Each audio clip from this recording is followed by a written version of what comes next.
In this video tutorial, I'll cover the header form and how to create custom headers and footers for your proposals. To access the header form, I'll go to the Proposal Workbooks section on the OnGrid Tools Settings and Support sheet. I know I'm on the Settings and Support sheet by looking at the tab name at the bottom of the Excel window. Once in this section, I'll click the link Proposal Header Design and Review in the section's lower right corner. The text box in the upper left corner of the header form tells me which header style is currently loaded. I can load a different header style or start a new blank header style by clicking the spin button to the right of the text box. Notice that there are 15 boxes near the top of the header form and 9 boxes at the bottom.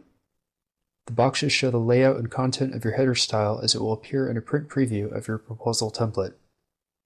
The boxes represent the proposal page's left header, center header, and right header, and left footer, center footer, and right footer. By default, the left header of all proposal templates using the header style Style1 with cover contains the active user's name, company name, and work phone number. And if a logo is selected by the user, it will appear in the right corner by default. For a walkthrough of adding a logo, please see the related video tutorial. Also, by default, there's a copyright notice in the center footer. To see how this information appears in a print preview, I can click the Print Preview button in the upper right corner of the form. I'll do this now. As depicted in the header form, we see the user's name, company name, and work phone number in the left header, and copyright notice in the center footer. The logo doesn't show up in the right header because I haven't selected a logo file yet to incorporate. Although I'm pretty happy with this default design, there are a few adjustments I'd like to make. For one thing, I'd prefer to have my cell phone number in the header rather than my work phone number. To remove the work phone label, I'd double-click it. I'll do this now. Now I want to add my cell phone number in that same spot in the left header. I can find it and over 100 other content options in the Label Options list box, which is on the left side of the header form. As I scroll through the list box looking for the cell phone option, notice that the content is organized into different sections. After the salesperson name and company name info at the top, there are several different copyright options, followed by the logo option, followed by multiple ways of showing the proposal page numbers, then different dates and times, and starting with label 21, the user's contact information. I see that label 23 is a salesperson's cell phone number, and on the right side of the list box, I can see the actual text that will appear on a print preview. Before I select salesperson's cell phone, notice the current selection box on the right side of the header form. This tells me which label option is ready to be added to the header or footer. By selecting salesperson's cell phone in the list, it replaces the previous label in the current selection box. Now that my cell phone number is the current selection, I can add it to the header by single-clicking wherever I'd like it to appear. I want to put it where the work phone number was previously, so I'll single-click that box now. I'd like it to say Presented By above my name in the left header. I can add this custom caption using the Personalized Caption box located below the Label Options list box. I'll type Presented By in the caption box now. The current selection box now also says Presented By. To make the custom caption show up on my proposals, I'll single-click the blank box above my name to add the label. I'd also like to add a page number indication to the right footer. In the Label Options list box, I'll scroll up to the page number options I noticed earlier, and then select my preferred format.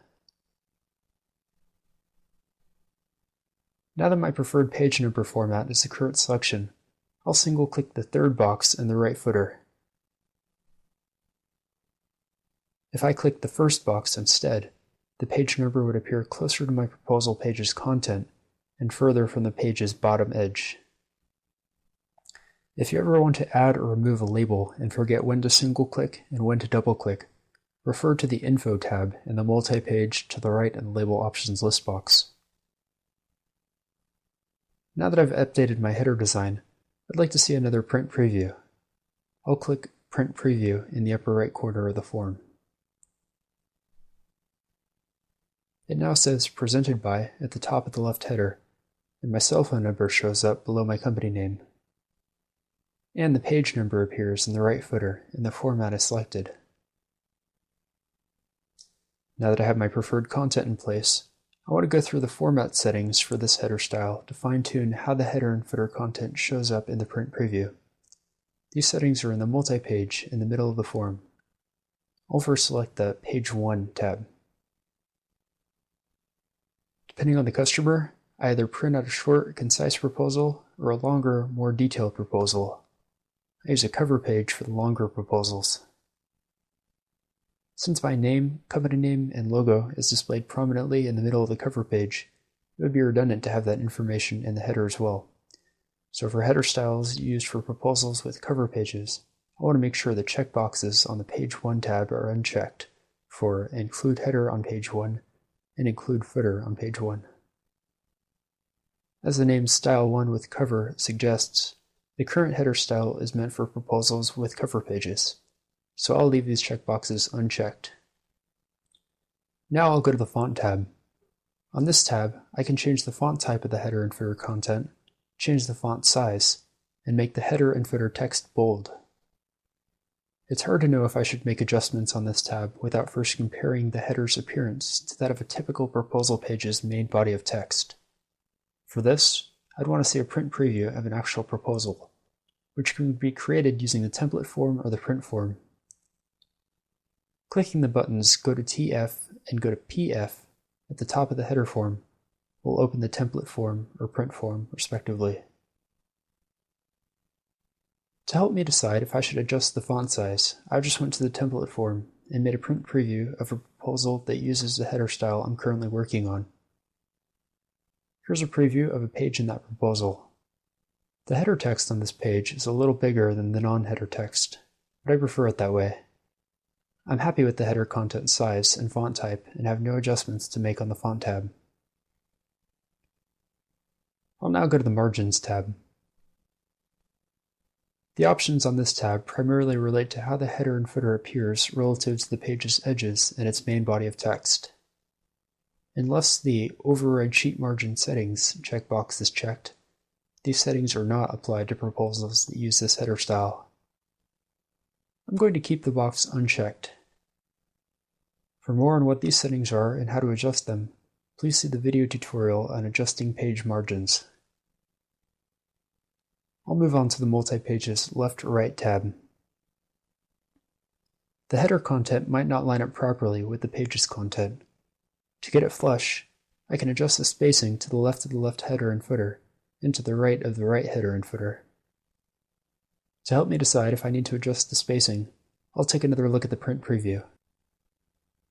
Notice that the header content doesn't line up with the main body's content. It's too far to the left. Back in the header form, I'll move the header content to the right by adding some spaces to its left. Now, looking at the print preview again, it lines up properly. I'll click on the Auto Align tab. By default, text in the right header and right footer is right aligned. If you'd like this text to be left aligned, use this Auto Align tab and the adjacent Align To tab to do so. Note that there might be a little fine-tuning necessary to get the alignment flush. For more on this, please click the question mark button in the lower right corner of the Auto Align tab.